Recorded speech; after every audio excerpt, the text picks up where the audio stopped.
Okay, so now we are done with the general settings. Let's move to the writing settings page by clicking writing.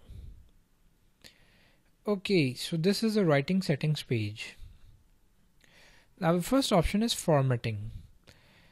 Convert emoticons like this symbol and this symbol to graphics on display. Which means that if you will type symbols like this and this in your post or comment or anywhere, they will be automatically converted to graphics like the yellow color smileys we use in chats.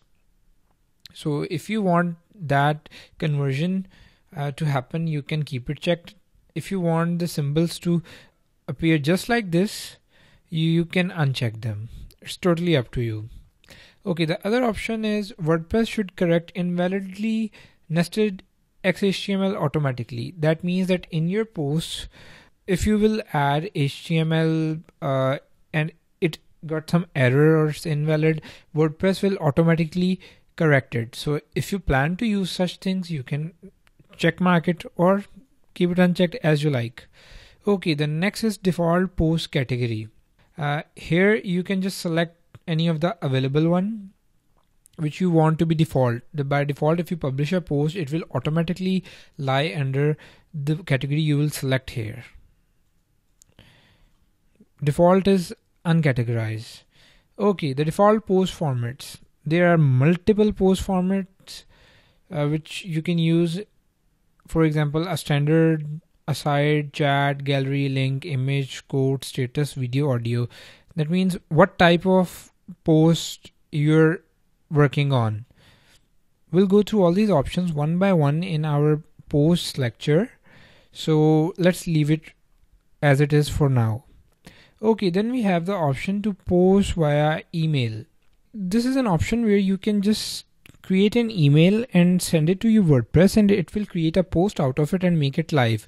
For that, all you have to do is set up a POP3 access email account.